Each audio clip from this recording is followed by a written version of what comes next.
Dieu n'appelle pas celui qui est qualifié, mais il qualifie celui qui est appelé.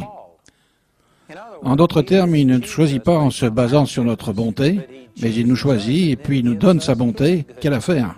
C'est de cela que nous allons parler aujourd'hui, donc restez à l'écoute de la vérité de l'Évangile. Welcome to Gospel Truth with Andrew Womack, a teaching ministry that emphasizes God's unconditional love and grace. And now, here's Andrew. Bienvenue dans notre nouvelle émission, La vérité de l'Évangile. Nous arrivons à la fin de 10 émissions qui traitent le sujet de la vraie nature de Dieu, qui montre combien Dieu est en fait un Dieu d'amour, même si dans la Bible, il y a beaucoup de choses dures, beaucoup de châtiments à cause du péché et des choses comme ça. Quelquefois, les gens ne peuvent concilier cela. Ils pensent, Dieu est-il le Dieu de cette colère ou est-il le Dieu de miséricorde que l'on voit dans Jésus? Le vrai Dieu pourrait-il se lever, s'il vous plaît? Et j'ai d'abord montré cela. Maintenant, c'est une généralisation et je vais rentrer dans plus de détails, mais je pars du général pour aller vers le plus de détails. De façon générale, la colère de Dieu est révélée dans l'Ancienne Alliance. Il y a eu une période où Dieu imputait aux gens leurs péchés, mais nous vivons maintenant dans une nouvelle alliance. Et sous cette nouvelle alliance, la grâce et la miséricorde de Dieu, sa vraie nature et son vrai cœur sont révélés. Et une des raisons pour laquelle les gens ne comprennent pas la grâce de Dieu est qu'ils mélangent l'ancienne alliance et la nouvelle alliance et qu'ils pensent que c'est tout simplement la même chose. Non, ce ne sont deux choses différentes et l'ancienne alliance n'a pas été donnée pour nous aider de la façon dont la plupart des gens pensent. En fait, elle a été donnée pour nous blesser, pour nous assommer, pour nous faire sentir coupables. Et j'ai utilisé des versets pour vérifier cela. Avant tout, j'ai utilisé 1 Corinthiens chapitre 15 verset 56. Il est dit, la puissance du péché, c'est la loi. La loi donne de la force au péché. Puis 2 Corinthiens chapitre 3 verset 7 dit que la loi est le ministère de la mort. Le verset 9 dit que c'est le ministère de la condamnation. Romains 3, 19 dit que la loi a fermé notre bouche, elle a enlevé toutes nos excuses et raisonnements. Et il est aussi dit dans le même verset, Romains 3, 19, que la loi nous a rendus coupables devant Dieu. Puis il est dit dans Romains chapitre 3, verset 20, que la loi nous a donné la connaissance du péché. Nous avons donc déjà parlé de ces 6 choses, et chacune de ces choses ont été données pour simplement amplifier le péché, pas pour nous aider à dominer le péché, mais pour aider le péché à nous dominer afin que nous reconnaissions notre besoin de Dieu et que nous nous détournions de la propre justice. Maintenant, j'aimerais avoir le temps de lire tous les versets dans le livre des Romains. Un de ces jours, je vais revenir pour enseigner de nouveau cela. Je l'ai déjà enseigné au cours de nos émissions et c'est puissant. Mais laissez-moi souligner ici quelques versets en avançant dans le livre des Romains. Dans Romains, chapitre 4, et verset 14, il est dit « Car si les héritiers le sont par la loi, la foi est vaine et la promesse est anéantie. » Ceci montre de façon très claire que la loi n'avait pas pour but de nous mettre en règle avec Dieu. La seule manière pour vous d'être en règle avec Dieu était à travers la foi. Simplement en mettant votre foi en ce que Jésus avait fait pour vous, si vous essayez de gagner votre justice par rapport à Dieu, vous rendiez la foi vaine et vous anéantissiez la promesse. Ça n'arrivera pas. Personne ne pourra jamais se tenir devant Dieu et être accepté sur la base de votre propre bonté. Vous devez vous humilier et recevoir le salut comme un don. Et puis dans le verset suivant, il est dit, « Parce que la loi produit la colère, et que là où il n'y a point de loi, il n'y a point non plus de transgression. » Voilà donc une 7e raison, sortie de ces quelques versets. Un autre but de la loi est de libérer la colère. Où il n'y a point de loi, il n'y a point non plus de transgression. Et on pourrait dire, pas de colère. La loi n'est pas faite pour quelqu'un de juste. 1 Timothée chapitre 1 versets 8 et 9 dit cela. Donc la loi n'est pas faite pour un chrétien. Le chrétien n'est pas sous la loi. Galates chapitre 3, nous avons déjà utilisé ces versets. Donc par conséquent, on pourrait dire que s'il n'y a pas de colère contre un chrétien, Dieu a déjà mis toute sa colère sur Jésus. Non seulement pour vos péchés passés, mais aussi pour vos péchés présents et vos péchés futurs. Si vous avez vraiment fait de Jésus votre Seigneur, il a pardonné tous vos péchés, passés, présents et même futurs, quand vous êtes nés de nouveau. Et Dieu ne va pas être en colère contre vous. Il est dit dans Ésaïe, chapitre 54, il est dit, « Il en sera pour moi comme des eaux de Noé.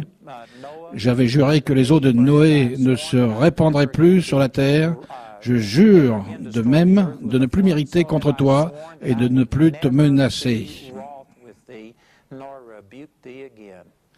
Dieu dit qu'une fois que vous êtes rentré dans cette nouvelle alliance avec Jésus comme sauveur, Dieu ne sera plus jamais en colère contre vous.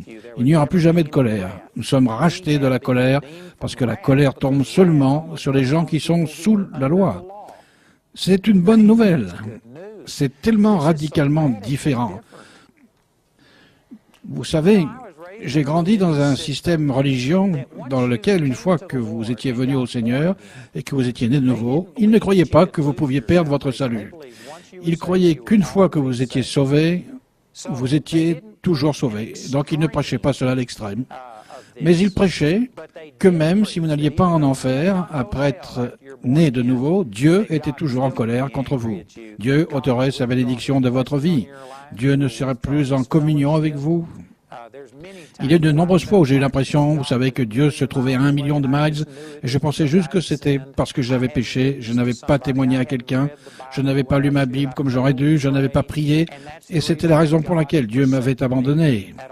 Tout cela venait d'un enseignement que l'Écriture ici appellerait la loi, et qui pensait que Dieu traitait avec nous sur la base de notre conformité à un tas de règlements.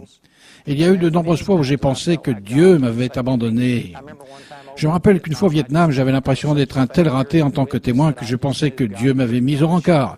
Dieu ne m'utiliserait jamais parce que je ne méritais pas qu'on m'utilise. Eh bien, il est vrai que je ne méritais pas qu'on m'utilise. Mais la bonne nouvelle presque trop bonne pour être vraie, est que Dieu n'a jamais encore eu quelqu'un de qualifié pour travailler avec lui.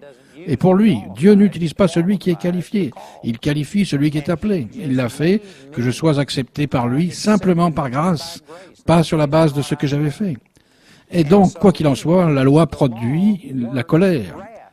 Et si vous êtes sous la loi, vous allez sentir la colère. Le mécontentement de Dieu, dans une certaine mesure. L'ultra, la Pentecôte extrémiste croit qu'à chaque fois que l'on pêche, on perd son salut et qu'on est condamné à l'enfer, même si on marche depuis 20 ans avec Dieu. Et qu'on commet un petit péché, boum, on va en enfer. Il y avait un homme ici à Colorado Springs, je crois qu'il est mort maintenant, mais il était prédicateur. Et il enseignait que si vous rouliez à 56 miles à l'heure, dans une zone limitée à 55, et que vous aviez un accident et mouriez, vous iriez en enfer pour avoir enfreint la loi. Et certains d'entre vous pensent, « Oh, je ne crois pas ça ». Eh bien, vous ne le croyez pas parce que vous roulez à 56 miles au plus. Mais admettons que vous commettiez l'adultère et mouriez en n'ayant pas eu le temps de vous repentir pour cela. Iriez-vous en enfer pour avoir commis l'adultère? Eh bien, oui. Un adultère ne rentrera jamais dans la présence de Dieu. Eh bien, dans la Bible dit dans Jacques 2,10, « Quiconque observe toute la loi, mais pêche contre un seul commandement, devient coupable de tous. » Vous savez, si vous essayez d'être en règle avec Dieu, en vous basant sur vos performances, peu importe si vous rouliez à 56 miles ou c'est limité à 55, ou si vous commettiez l'adultère, ou si vous mentiez, ou voliez, ou mouriez sans avoir ce péché confessé, tout cela a déjà été payé. Il n'y a aucune différence en ce qui concerne votre rédemption éternelle. Et je sais qu'il y a des millions de gens qui sont probablement choqués par cela. Et vous dites, eh bien, il y a tant d'autres gens qui disent ceci. Je ne peux pas empêcher les autres gens de parler. Je vous dis que ce que la Bible dit. La Bible dit que si vous observez toute la loi et péchez contre un de ses commandements, vous devenez coupable de tous. C'est ce que la Bible dit. Ce n'est peut-être pas ce que votre dénomination dit. Ce n'est peut-être pas ce que votre grand-mère vous a enseigné. Ce n'est peut-être pas ce qu'un grand nombre de gens disent. Mais la Bible devrait être l'autorité absolue dans votre vie. Et il faut que vous regardiez et lisiez Jacques 2,10 par vous-même. Et puis tous ces autres versets, la loi produit la colère. La loi est ce qui libère la colère de Dieu. Et j'ai déjà utilisé un bon nombre de ces versets pour vous montrer que nous ne sommes plus sous la loi. Laissez-moi aller plus loin et lire d'autres versets dans Romains chapitre 7. Dans Romains chapitre 7, il est dit au verset 5, « Car lorsque nous étions dans la chair, les passions des péchés provoqués par la loi agissaient dans nos membres, de sorte que nous portions des fruits pour la mort. » Voici ici encore quelques déclarations sur ce que la loi produisait. La loi activait le péché ou l'animait, comme il est dit dans quelques versets ici. Donc la loi, j'ai déjà dit que la loi donne de la force au péché. La loi condamnait, la loi tuer, la loi fermer votre bouche, la loi vous rendait coupable, la loi vous donnait la connaissance du péché, la loi vous produisait la colère. Maintenant, il est dit que la loi active le péché. Elle permet au péché de bouger et d'avoir la puissance pour accomplir des choses. Et le fruit de tout cela, c'est que cela a mené la mort. La loi est en fait ce qui a permis à la mort de diriger et de régner dans nos vies. Une fois encore, je ne sais pas comment quelqu'un qui croit que la Bible est la vérité peut être en désaccord avec ce que je dis. Je suis conscient qu'il y a d'autres versets qui peuvent sembler quelque peu contraires, et cela, je les utilise et je les explique. Mais comment pouvez-vous être en désaccord ici avec toutes ces choses négatives qu'il est dit que la loi accomplissait? La plupart des gens croient que la loi était une chose super positive. Ce n'était pas positif, c'était négatif. Elle a été donnée pour voler, tuer, pour détruire, pour condamner, pour fermer votre bouche, pour vous rendre coupable, pour libérer la colère de Dieu, pour activer le péché, pour amener la mort. Si vous comprenez cela, pourquoi ne vous détournez-vous pas de la loi et ne vous tournez-vous pas vers la grâce de Dieu par la foi? C'est étonnant. Pour moi, il est étonnant de voir combien je me leurrais. Et on m'a essentiellement enseigné ces trucs. J'étais endoctriné et j'ai gobé tout cela parce que je l'avais entendu si souvent. Mais la Bible, il est très clair que cette loi, tu ne dois pas et tu seras puni, jugé si tu fais que la loi n'a pas été donnée pour vous amener vers Dieu, mais plutôt pour vous montrer votre besoin de Dieu, pour vous mettre à genoux afin que vous vous en remettiez la miséricorde de Dieu. C'était la seule chose que pouvait vous réconcilier avec Dieu et vous permettre d'être en communion avec lui. Et parce que ces gens n'ont pas été clairs sur ce point, ils ont essayé d'avoir une communion avec Dieu, avec pour base ses actes. Et là, la vérité est qu'aucun de nous ne peut faire assez bien, et votre propre conscience va vous condamner pour cela, vous juger pour cela, et ce n'est pas que vous allez douter de l'existence de Dieu, vous allez douter du désir qu'a Dieu d'être en communion avec quelqu'un comme vous.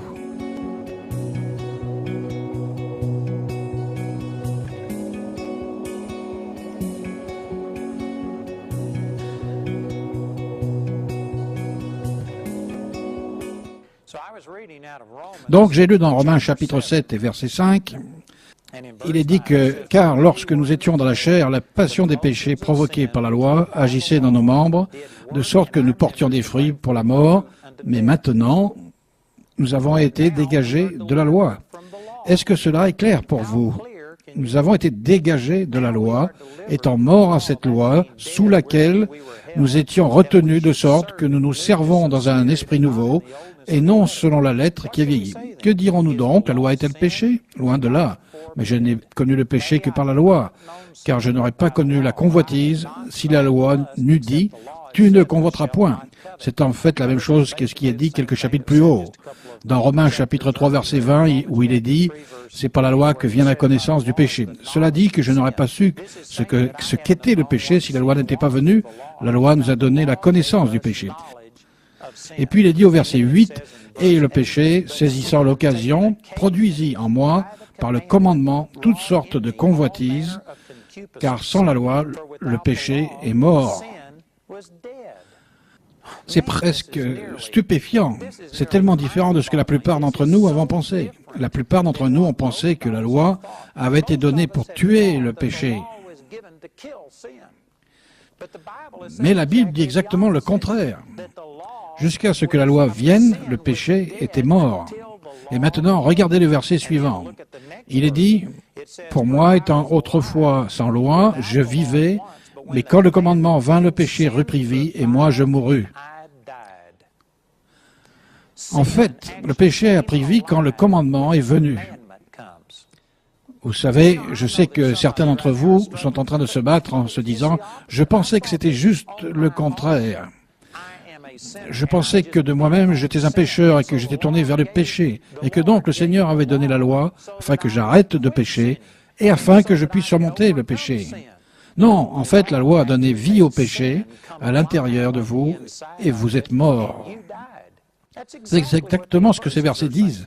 Et il continue en disant dans le verset suivant, il est dit, « Ainsi, le commandement qui conduit à la vie se trouva pour moi conduire à la mort. » Ainsi, le commandement, la loi, a produit en fait la mort. C'est exactement ce qu'il est dit dans 2 Corinthiens, chapitre 3, verset 7, où il est dit le ministère de la mort gravé avec des lettres sur des pierres. Donc, la loi ne nous a pas aidés à tuer le péché. Elle a aidé le péché à prendre vie. Une fois encore, je sais que certaines personnes disent, eh bien, pourquoi Dieu donnerait-il quelque chose qui donne vie au péché? Ça n'a aucun sens. Voici la logique derrière tout ça. Le péché nous avait déjà tués, le péché était déjà comme une tumeur à l'intérieur de nous, un cancer, et il nous mangeait, il nous détruisait. Nous étions en train de mourir à cause de lui, mais parce que nous ne ressentions aucune douleur, nous étions dans l'illusion que ça devait être fini. Tout doit aller bien pour moi. Mais à l'intérieur, ce péché grandissait et s'envenimait, et nous étions condamnés à l'enfer parce que nous étions des pécheurs. Nous ne les reconnaissions pas. Nous avions étouffé la douleur en nous occupant de plein d'autres choses. Donc, en fait, Dieu a donné quelque chose qui a fait que cette tumeur, ce péché à l'intérieur, prenne vie et commence à grossir et à se multiplier. Et tout à coup, la douleur et les problèmes ont commencé à arriver pour nous faire savoir que, hey, nous n'étions pas sortis d'affaires. Le cancer n'était pas parti, il était encore là. Vous savez, la douleur n'est pas agréable, mais en fait, la douleur est une chose positive dans notre vie, si elle est utilisée correctement. Une fois encore, vous pouvez imaginer une personne ayant un cancer, mais qui ne le sait pas, et donc elle ne fait rien pour le traiter. Eh bien, ce cancer pourrait tout simplement grossir et se multiplier. Si nous n'avions pas de douleur dans notre corps, si nous n'avions pas d'enflure ou autre chose qui nous montre que quelque chose ne va pas à l'intérieur, nous ne pourrions jamais avoir de traitement. On ne pourrait jamais s'en occuper, nous ne prierions pas pour cela, et cela raccourcirait notre vie et nous tuerait. Donc, dans un sens, quand nous commençons à avoir mal et que ces symptômes apparaissent, savez-vous qu'en fait c'est une bénédiction, parce que cela nous montre que quelque chose ne va pas afin que nous puissions nous en occuper. Eh bien, d'une façon similaire, nous étions tous infectés par le péché, mais nous nous trompions nous-mêmes en étant préoccupés par d'autres choses et en regardant autour de nous. Vous savez, tous les autres sont aussi misérables que nous. Et nous pensions juste, eh bien, pour moi, je pense que ça va. Mais non. Là, la loi est arrivée, et tout à coup, la loi a donné vie au péché. Elle vous a fait venir la douleur sur vous. Vous avez commencé à voir combien le péché était mortel dans votre vie, et cela vous a fait vous en détourner. Et vous savez, voici un autre point. Voici une autre illustration pour expliquer cela. Pourquoi est-ce que Dieu donnerait-il vie au péché? Parce qu'il était déjà là, et qu'un petit bout du péché vous avait détruit. Vous étiez déjà séparés de Dieu, mais vous aviez besoin de voir à quel point, et donc pour ces gens qui étaient propres, justes, et qui pensaient « je suis vraiment quelqu'un de bien », je sais que je ne suis pas parfait, mais je suis plutôt bien. Eh bien, vous savez, quand on donne la loi, elle donne vie au péché à l'intérieur de vous. Voici une comparaison. C'est juste comme quand j'étais gamin. Je me rappelle que si vous vouliez qu'un gamin fasse quelque chose, je me rappelle qu'une fois j'ai essayé de forcer un gamin à marcher sur une poutre au-dessus d'un ruisseau, et nous savions qu'il allait tomber. Mais nous le mettions au défi de le faire, et s'il ne voulait pas. Et au Texas, on dit juste, je te mets au défi, double chien. Et une fois que vous avez fait cela, c'est la pire insulte qu'on peut faire. Et vous savez, il l'a fait, il est tombé dans le ruisseau. Il savait qu'il n'aurait pas dû le faire, mais il avait été mis au défi. Dans un sens, si nous disions, tu ne dois pas, tu ne peux pas le faire, et lorsque vous dites à quelqu'un qu'il ne peut pas faire quelque chose, il y a quelque chose à l'intérieur des gens qui se réveillent et qui dit, Dieu soit béni, je vais le faire. C'est comme ça que Dieu nous a fait. Ne croyez pas qu'il nous a fait pour que nous soyons gouvernés par des règles, réglementations et des tu peux ou tu ne peux pas. Il y a simplement quelque chose à l'intérieur des gens qui ne supportent pas qu'on lui dise ce qu'il peut faire. Donc Dieu, connaissant quelle était notre nature et sachant que nous étions dans l'illusion, en pensant que tout allait bien pour nous, je ne pense pas que j'ai le moins de péché à l'intérieur de moi. Dieu a dit, je vais le faire sortir. Et tout ce qu'il avait à faire, c'était de dire, tu ne dois pas. Et tout à coup, le péché a pris vie. Et vous vous êtes aperçu qu'il y avait cette terrible convoitise et vous, en vous, et dont vous n'étiez même pas conscient, jusqu'à ce que quelqu'un vous dise que vous ne pouviez pas le faire. Et le but de tout ceci était de vous réveiller afin que vous voyiez que le péché était encore en vie, que le cancer était encore en train de grandir à l'intérieur de vous, que vous aviez besoin d'un miracle. Vous savez, une fois, je faisais une course, et c'était une course de 6,2 miles, et j'avais déjà battu mon propre record. Je veux dire que je m'étais donné à fond et j'étais à bout de souffle. Et j'étais plus qu'à un quart de mile de la fin de la course lorsqu'un gars a commencé à me dépasser. Et je suis un compétiteur. Certains d'entre vous ne me connaissent pas assez pour savoir cela, mais vous savez, je suis vraiment un compétiteur. Je n'abandonne jamais. Je ne suis pas un mauvais perdant, mais mon père m'a appris que la seconde place est la place du premier perdant, et donc, vous savez, j'essaie toujours de gagner. Et donc, j'en étais là, j'avais donné tout ce que j'avais couru aussi bien que je pouvais, et ce gars commençait à me dépasser. Il était à quelques foulées devant moi, et il m'a regardé par-dessus son épaule, et il a dit vraiment de façon sarcastique, il a dit « Tu pourrais faire mieux que ça ». Et vous savez, quand il a dit ça, je me suis senti insulté. Il me rabaissait, et c'était exactement comme s'il me disait « Tu ne peux pas faire mieux que ça ». Et je veux dire que quelque chose à l'intérieur de moi s'est réveillé. Vous savez, je n'ai jamais vu ce feuilleton, l'incroyable Hulk, mais j'ai entendu des gens en parler. J'ai vu des petites publicités à la télé le concernant, et c'est cela qui m'a rappelé. Tout d'un coup, j'avais déjà donné tout ce que j'avais. Et lorsqu'il a commencé à me dépasser, j'ai essayé de lutter, mais je n'ai pas pu. Mais quand il m'a insulté en disant « Tu ne peux pas y arriver », tout à coup, c'est comme l'incroyable Hulk, mon adrénaline est montée, et boum, j'ai décollé. J'ai trouvé une énergie que je ne savais pas que j'avais. Et ça, probablement au cours du dernier quart de cette course de 6,2 miles. Je vous parie que j'ai battu ce gars d'au moins 100 yards.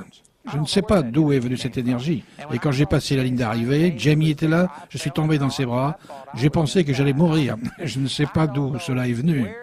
En temps normal, je n'aurais pu le faire. Mais quand quelqu'un a dit « Tu ne pourras pas », quelque chose à l'intérieur de moi s'est déclenché et a dit « Dieu soit béni, je le ferai ». Vous savez, Dieu nous a tous fait comme ça. Il n'y a pas longtemps, je jouais au golf avec un gars et on était en compétition. Il était 2 coups devant moi sur le 17e trou. Et nous avions un tir de 250 yards à travers l'eau et il était en tête. Donc j'ai visé ce trou, j'ai sorti mon bois numéro 3. Il allait assurer son coup et jouer la sécurité. Et vous savez ce que j'ai fait? J'ai fait la même chose. Je l'ai insulté. Il a dit, est-ce que vous allez essayer de traverser l'eau? J'ai dit, bien sûr, à part une poule mouillée, tout le monde le ferait. J'ai dit, vous êtes une mauviette. J'ai dit, vous essayez juste de vous défiler. Et j'ai commencé à insulter ce gars. Et vous savez ce que ce gars a fait? Il a sorti son bois numéro 3, a essayé, et l'a planté dans l'eau, et il a fini dans les algues. Il a eu des produits chimiques sur lui, il a eu de l'urticaire, il a commencé à crier, vous savez quoi? Je l'ai battu par 3 coups en 2. Et plus tard, il a dit, vous m'avez juste intimidé pour que je fasse cela. C'est ce que j'ai fait. C'est vraiment ce que j'ai fait. Et vous savez, Dieu, sachant que nous sommes comme ça, utilise cette façon pour nous montrer. Vous pensez avoir dominé le péché? Vous pensez que vous n'êtes pas attiré par le péché? Vous pensez que vous êtes pur et lavé du péché, que ce n'est pas un problème? Il dit, très bien. Tu ne feras pas, tu ne peux pas faire ça. Et tout à coup, cette nature pécheresse s'est ranimée à l'intérieur de nous et elle a repris vie et nous sommes morts. Et vous savez, c'était une chose positive dans le sens qu'elle nous a montré que nous n'avons pas changé. Vous savez, je pensais que je pouvais dominer le péché tout seul, mais ce n'était pas le cas. Et cela nous pousse à nous jeter sur la miséricorde de Dieu et à dire « Dieu, aie pitié de moi, je suis un pécheur ». C'est le but de la loi. Si vous utilisiez la loi dans ce but, très bien. Mais le problème est que nous utilisons la loi pour des gens qui sont déjà venus à Dieu, qui sont déjà engagés envers Dieu, et nous les amenons à être conscients du péché. Et en faisant cela, nous libérons la colère de Dieu et redonnons vie au péché, nous activons le péché. Nous permettons le péché dans nos vies au travers de toutes ces règles et de ces « tu dois » ou « tu ne dois pas » au lieu de parler aux gens de la bonté et de la grâce de Dieu. J'ai encore tellement plus à partager sur ce sujet, mais nous continuerons cela dans notre émission de la semaine prochaine, donc je vous encourage à l'écouter.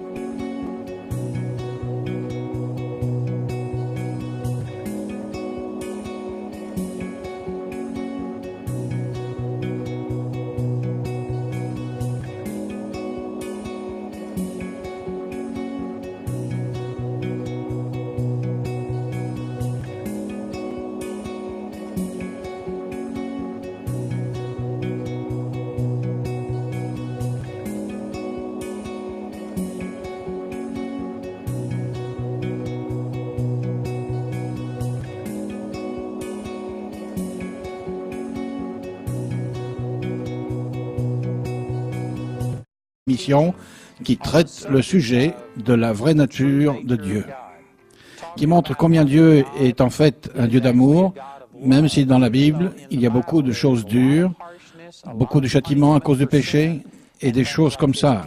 Quelquefois, les gens ne peuvent concilier cela. Ils pensent, Dieu est-il le Dieu de cette colère? Ou est-il le Dieu de miséricorde que l'on voit dans Jésus? Le vrai Dieu pourrait-il se lever, s'il vous plaît?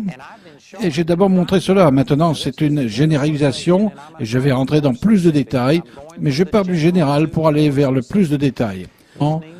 Et il est aussi dit dans le même verset, Romains 3, 19, que la loi nous a rendus coupables devant Dieu. Puis il est dit dans Romains chapitre 3, verset 20, que la loi nous a donné la connaissance du péché. Nous avons donc déjà parlé de ces 6 choses, et chacune de ces choses ont été données pour simplement amplifier le péché, pas pour nous aider à dominer le péché, mais pour aider le péché à nous dominer afin que nous reconnaissions notre besoin de Dieu et que nous nous détournions de la propre justice. Maintenant, j'aimerais avoir le temps de lire tous les versets dans le livre des Romains. De façon générale, la colère de Dieu est révélée dans l'Ancienne Alliance. Il y a eu une période où Dieu imputait aux gens leurs péchés, mais nous vivons maintenant dans une nouvelle alliance. Et sous cette nouvelle alliance, la grâce et la miséricorde de Dieu, sa vraie nature et son vrai cœur sont révélés. Et une des raisons pour laquelle les gens ne comprennent pas la grâce de Dieu est qu'ils mélangent l'ancienne alliance et la nouvelle alliance et qu'ils pensent que c'est tout simplement la même chose. Non, ce ne sont 2 choses différentes et l'ancienne alliance n'a pas été de... Dieu n'appelle pas celui qui est qualifié, mais il qualifie celui qui est appelé. En d'autres termes, il ne nous choisit pas en se basant sur notre bonté, mais il nous choisit et puis il nous donne sa bonté. Quelle affaire!